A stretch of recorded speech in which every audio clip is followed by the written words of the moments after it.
What's up, everybody? Josh and Jay back with the podcast. America is Blue. Here to talk about a disaster of a team right now. A little bit of a dumpster fire. Actually, there's no way to say it. It's a complete dumpster fire right now. Getting pretty sick of talking about this team in the current state of affairs. But it's not my turn to speak first. Per usual, Jay Himmelstein, you get the first word around here. What were your first thoughts on the game today, pal? Can I today? I'm passing you the ball. You get first word. Tear it up. All right. Oh, okay. You get the first word. I'm sick of this shit. I'm tired of, suiting up every week, just giving my faith into the team and understanding the track record of this club that I absolutely love, but they are just not giving us enough right now. There's too much quality. I understand all the injuries, but you know what? No one cares. Least of all, everybody else in the Premier League. Again, it's a rough and dangerous place. To quote the great Biggie Smalls, bumps and bruises, blunts and Land Cruisers.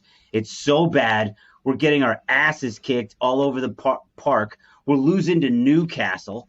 I don't care where they are in the table. I don't care how great of a story it is. I don't care about Miguel Almiron and Player of the Month honors and bagging goals. We're just not good enough in any way, shape, or form. It's absolutely killing me. I hate everybody, and I don't know what else to say. Very little positive coming out of me right now. Preach. I'm tired of it, dude. It absolutely drove me nuts. I was excited to see Lewis Hall on the team sheet today. Great. Get the kid out there. And you know what? He was a bright spot.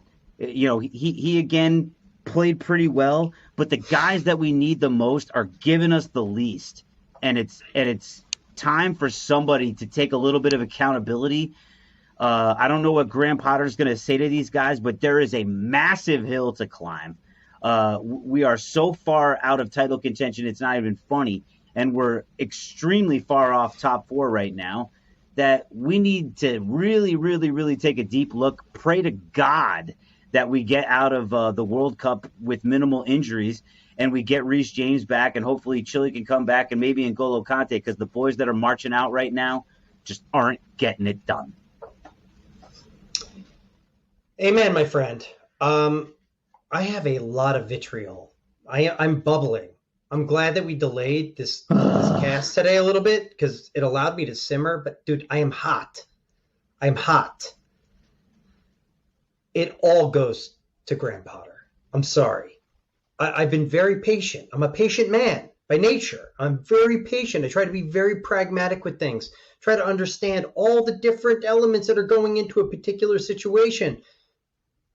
The injuries, the fixture schedule, a lot of variables. Totally get it. When Thomas Tuchel left this team, we were in the top four. We now sit 8th. It could get worse. What I see from Graham Potter at this point, when I see him in a press conference, when I see him on the touchline, I see stale, soggy-ass white bread. I see mundane boredom. It is just lethargic, monotonous, awful nothingness. No energy, no passion, no feeling for what this club is about. And this is just matriculating through our team. It's just flowing through all of the guys who are hitting the field. So when I see the guys who I know are true blue, Azpilicueta, Mason Mount, they throw it out there every time, right? A lot of the academy boys, I know they're putting it out there, but I also have to know behind the scenes with what they're seeing at training and the messages that they're getting, it shouldn't be their job only to amp up this team and get them out there and have them be ready to play. And I am not getting enough from our manager with regards to energy, with regards to ingenuity, with regards to creativity and the game plan. And I can't just leave it up to a handful of guys on the field to be able to go ahead and make up for that.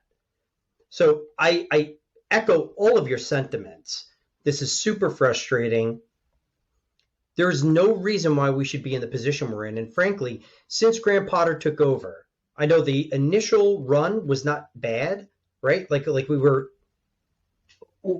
didn't have a loss in the first 9 games. We were treading water. But dude, the only game that I can say that I was proud of was the 3-0 victory over AC Milan.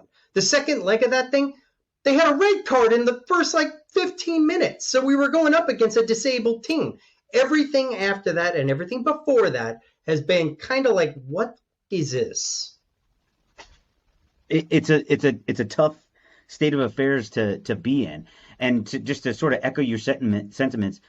Graham Potter looks sheepish out there, like the real gee whiz, oh golly, here we go Nothing. again kind of thing.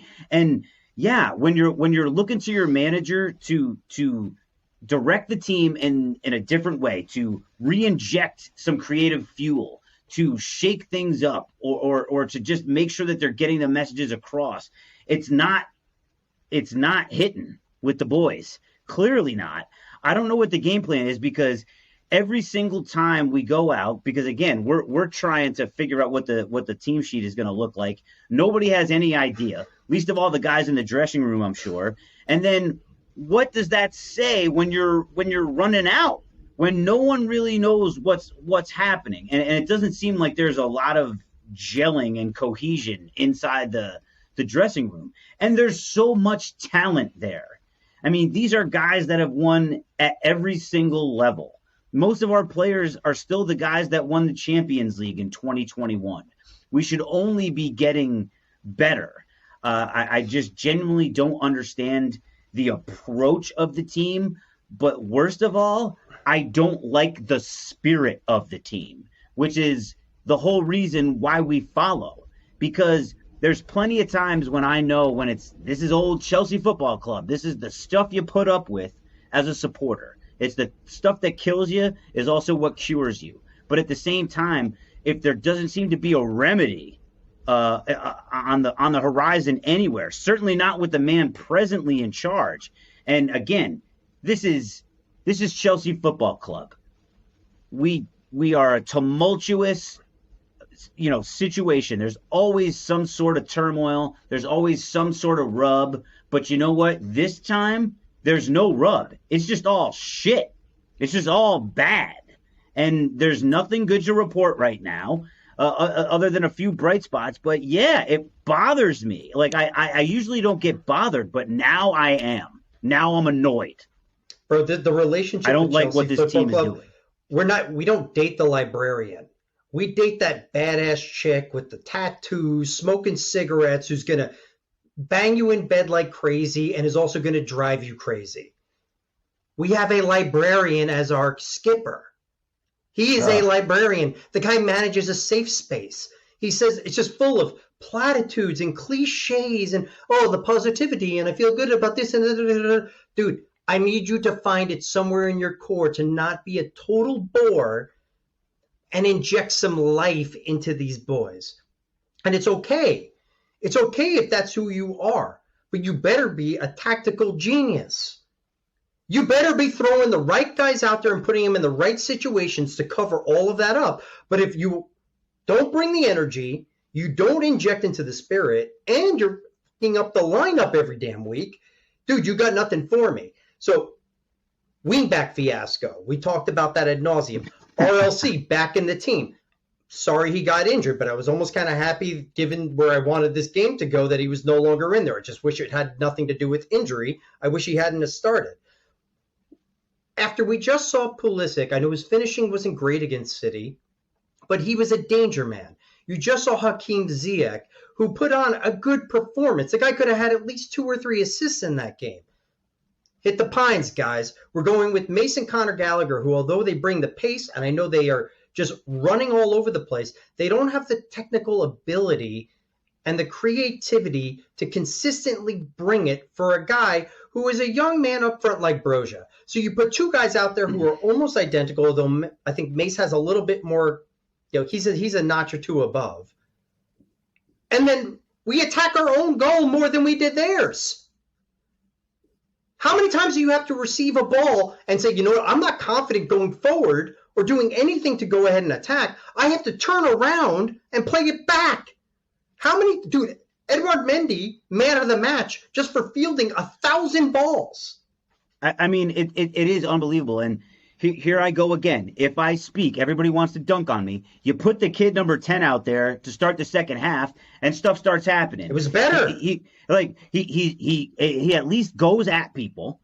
He's hitting crosses in with no one finding him. He created the best chances that we had. And you know what? Love him or hate him, at least it's positive. And he takes the ball and he tries to dribble. He tries to make something happen. He's always looking to create something positive.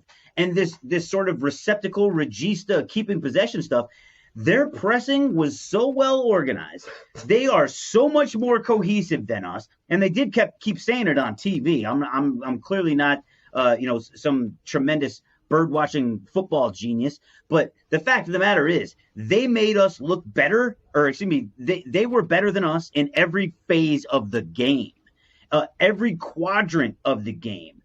Finishing, middle of the park, where our ails have been the worst, they kicked our ass in the middle. We were super sloppy. They were super tighty, very confident. Newcastle's passing balls around in the 18 like they belong there. And they squandered a lot of chances. They could have lit us up for more, but they felt so good about what they were doing that they were just like, you know what, maybe I'll just cut this back. Let somebody else do it. And I never felt like we were really threatening. Never felt like there was, aside from a moment or two, that there was a point where we were really going to try to tip the scales. This is Chelsea Football Club, and we are taking it on the chin from Newcastle. I mean, what a world I live in. It was bad enough now that the Gunners are sitting, granted, everybody's giving them their flowers already. Let's not crown them champions yet. Let's us not forget there's 24 more games left, and this is the Premier League. 5 points is nothing, especially when you're going up against City. That's another story for another day. But we're just flat out not good enough. And if we are going to talk about the game, which I think we should, I guess that's what we do here. We'll talk about the game. I think the first half we basically said everything. Lewis looked bright. We started to settle into the game. They were more organized. They were tidy and confident. You made the point. Edouard Mendy's the only freaking reason we had a chance to be alive. He played great. And actually, with the ball at his feet, which is usually his biggest deficiency, he played pretty well, all things considered. Yep. But first half, we were all just second best to everything. I don't know what else to say. Dude, we were set up to fail. This is why I've been harping on the manager. Conor Gallagher should not be playing as a forward or a winger. He should not be up there. If you're going to fix a formation where he's going to be playing a number 10 or a number 8, that's what he does. He does not have the creativity. He does not have the ball skills. He's not strong enough on the ball to be up there. I thought Armando Broja, he was trying to do everything he could. He had zero support. He looked really strong. I know you love your boy. Mace also, Mace, I think it's like you're trying to do everything that you can, but you're out of position, right? Like it's not what you do. I thought Lewis Hall, he had a couple of mistakes defensively, but as far as getting forward and trying to move the ball up and trying to progress things out of the press, by far the most effective guy on the field. By far. He had no support. Kovacic, he's been injured. I have to admit, he was one of the guys when I said last cast, like people who are looking toward the World Cup, and it's not about his heart and soul being committed to the team. It's that the guy is injured. He's been playing with a bum leg for who the hell knows how long. So why on God's green earth would you throw him out there for this game? I did not. When I saw the team sheet, I'm like, man, I know Kova wants to be playing for Croatia. He wants to be tidy for that. And he was unusually bad today. He was bad. On a couple of opportunities where we did actually get a little bit of momentum, terrible passing. He was untidy with the ball. Lewis Hall was trying to interchange with him a little bit to be able to get out of the press. There was nothing there. Lewis Hall defensively, which is not really what he's supposed to be doing, this is not his gig, was hung out to dry. 100%. So, dude, these guys were just set up to fail. They were set up to fail. And I put this squarely on Graham Potter. Dude, the guy, the World Cup, This has been our worst enemy and our best friend. It's been terrible for us, given, again, attrition, injuries, all the other shit, that we've had to cram all this in, and at the same time that we had fired a Champions League winning coach in order to bring in Graham Potter and try to settle in and yada yada yada yada, whatever. It's also our best, dude. We need to reset. I'm giving Graham Potter about an inch of leash. He has 6 to 8 weeks between the World Cup and a couple of weeks after that to be able to at least show me, what are we about? What are we doing? Are we a defensive team? Are we just trying to keep you off the score sheet? And we're going to either collect points and we're going to pick up a couple of goals here and there. Are we going to be creative offensively? Like, what are we? Show me something as far as the identity of this team, because we can't defend. We have no midfield and we have zero attack. So, dude, you're failing at every level. Show me something, and then maybe my opinion changes from this point going forward. Agreed. And I don't care why he was brought in. Seeing the long-term vision and all that stuff. I mean, this is bad right now. And it's not, and I don't think this is an overreaction. I don't think it's a panic. Yes. Was Chelsea in a very compromising position? Absolutely. Did the transfer situation completely suck with, the Roman Abramovich transfer of power, the buyout, all the stuff? Terribly stressful as a fan, terribly stressful for the players, as the organization. All that is absolutely true. The fact of the matter is, nobody cares. Again, in the Premier League, this is a rough and dangerous place. And this is proof positive that unless you are tough and you have the thick skin required to survive here, you are going to get killed. Right now, we are getting killed, and it does not feel good. So, moving into the second half, I guess, we're moving through some notes here. I, again, have just sloppy in the middle. Same old story. And more chances again from Newcastle. They were the ones creating all the danger. But I do have some other notes, and this is not just the praise, but when they brought Pooley on, he created more chances. Everybody hates to hear me say it. He was creating chances. He forced the Pope save off of Connor's chance, and then we had a couple of corners. We were trying to turn the screw a little bit, and it was all because of him. He was the one making all that stuff happen. He had a couple of nice runs down the left, and he hit a cross. He was completely by himself. Again, unsupported. What's he supposed to do? Dribble in between four guys and score? I mean, it's unbelievable. Dude, we looked a lot better. What's him? Cucurella. Who else came in? Ziyech came in, and Havertz came in. Yep. We looked a lot better after that. Now, I wonder if part of that is because Newcastle was maybe going to drop back a little bit. They were going to play a little bit more conservative and give us a little bit more space. Either way, Cucurella is another one. It's like, you finally started to get this guy on the right foot. He was finally starting to play more decisive and better. And then you're like, nope, sit on the bench. And he's your guy. He's your guy. Dude, I have a love-hate relationship with him. Dude, like, I've dogged him real hard. I've been, recently, I've been all about what he's been bringing. He's one of the few guys that's been bringing confidence and has been physical. And it's just been saying, you know what? Screw it. I'm going for it. I'm going to hit these dudes. And you're right. He's Graham Potter. Like, the dude. That's what I'm saying. To clarify, I meant he's Graham Potter's guy. I know. Dude, he can throw out 90 minutes of pure energy. He doesn't have to even worry about the World Cup. It's not even in his brain. Yeah. So get the dude out there. Exactly. Get the dude out there. So, you're absolutely right. As soon as we made those changes, we had more energy.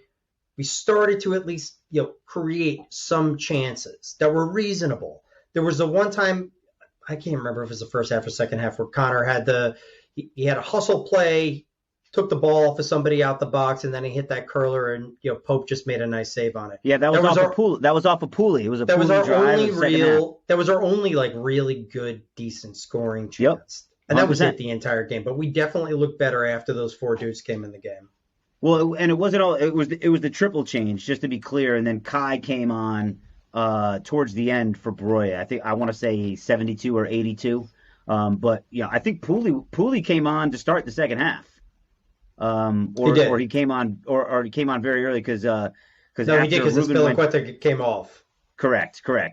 Because we brought Thiago on, moved Dave up, and then they wanted more attacking talent, and that's when Connor moved over. and they moved him back. But Yeah, and hold on, and another genius move. You take Conor Gallagher at the time you have to make that move, and you drop him back to wingback. So we're just like anybody who wants to play wingback, just lob him out there. Eventually anybody. they slid him up, but go ahead, play wingback. The guy couldn't. He doesn't know what to do back there. And defensively, it was a liability. So, dude, I don't know. It's mind-blowing things that are going on right now, and I just don't understand. You have some kind of football foundation. You haven't done quite this kind of wild card crazy shit before. I don't get it, dude. There's so many more questions than answers. Well, and that's definitely part of the issue here. That being said, the goal, credit to them. Almiron, the danger man, great strike by Willock, well deserved. It was worthy strike of a goal. Certainly in the Premier League. But we didn't really punch back. We had a little bit of fight after that. We created a few more dangerous situations. I wouldn't even call them chances. We were trying to swing back and hit back, but it seems like again the theme was no support. Guys aren't in the box. No one's driving towards the net. And at one point or another, and I'm not talking about in the 95th minute when you're bringing Mendy down on a free kick, the sense of urgency has to change, because even if you give up a second, it's not like we were scoring anyway. I thought we could have done a little bit more to really try to push for a result, even if it meant us hanging out in the back or giving up a second. I would have rather have given up a second and us hitting the woodwork once or twice and really going forward and at them and trying to get a result than seeing what we saw. But I don't know what else you have to say about the performance as far as the match is concerned. But if you're done, I'd like to move on to the man of the match. But if you'd like to put the cherry on top, by all means. I got nothing left. I got everything out I needed to get out. I feel better now. It's like therapy. That's why we do this stuff, man. And yeah, it's not for anybody listening. It's for you and I to get this shit off our chest. Hey, this is part and parcel to the deal here. But as we do move on to the man of the match, the man of the match is, as always, is brought to you by All Out Fitness. And at All Out Fitness, they're inspiring individuals to be their best selves. Jay, who inspired the best versions of themselves today out there on the pitch? Dude, this is tough. It is so hard today. Can I give it to the World Cup just for giving us a 6-week break? Well, it's not a man of the match. It's a situation that I'm looking forward to, so I can watch a little bit of different football and maybe see our guys play to their capabilities. I don't know. If I have to give it to anybody, I give it to Mendy. I mean, he was probably the only guy on the team who did his job and did it well. I'll give it to Mendy. I too am actually giving it to Mr. Mendy. Even though Newcastle beat us, I thought he was the man of the match. I thought he played the best of anyone on the pitch. He was, getting balls darted at him all over the place. Dealt with a lot of crosses. Had to deal with some tricky situations on some corner kicks. I thought he actually played tremendously well. Dealt with the ball at his feet very, very well. I don't think the goal was on him really at all. No, it was more of a situation of poor defending. But, one of these days we got to start talking about these man of the match giveaways in a positive light instead of us being on the back end of the trailer hitch and us getting the chrome in our mouth. So, this is just not the way I'd like to be doing these, but these are the hands that we are dealt. And when life hands you lemons, you make lemonade. And I think that that's what we're trying to do here. That being said, Jay, I do want to talk about what we are going to be continuing to talk about on the America is Blue podcast. Now that our beloved Chelsea Football Club will be hanging it up for the next 6 weeks, we just want to let you folks know that we are going to be continuing to talk about the Blues that are participating in the World Cup. We're going to be keeping a close eye on everybody on the roster, but this is America. This is America is Blue. We are going to be keeping a keen eye on the U.S. men's national team. We're going to be talking about all the subjects at the World Cup that are hot and heavy, but we're going to have a laser focus on two particular subjects, and that will be the Blues that are participating in the World Cup and our boys in the red, white, and blue playing for the United States. Yes, for the next, as long as we maintain in the tournament, we will now be the America is Red, White, and Blue podcast. I think that is the best way to go about this, and we're going to send bomb pops to everybody that's listening because everything is red, white, and blue around here for the next couple of weeks. I'm very excited to move into this period. After I finish grieving, I'll be, turning on my positive vibes for the boys in red, white, and blue. Very excited to see our guys out there this time around after missing out on what we sort of thought was a birthright in 2018. After missing out, it really makes me appreciate how much the World Cup really means. And just for all you listeners out there, Jay happens to be a fan of Riazuri, but his boys will not be participating in the World Cup again, and that is back-to-back World Cup appearances without the Italian national team, despite their victory in the Euros. It's fine. It's fine. We're exactly like Chelsea. A lot less drama, a lot less flopping and diving. But dude, they just come out of nowhere and they win things. So yes, my Azuri are sitting at home. Feel bad for Jorginho. I wish he was out there. We will be back. My wife is Colombian. They also somehow failed to make the tourney this time around. So Team USA, let's go. Well, that's good that we've managed to consolidate the national team consensus, at least in the Himmelstein household. All my energy toward the USA. Let's go. 100%. Good stuff. So, everybody out there listening, we really do appreciate the support. Thanks for tuning in. We appreciate everybody who tunes in, and we look forward to giving you some more content as we move into the World Cup. But until then, everybody enjoy the rest of your weekend, and we'll talk to you guys next week. Thanks.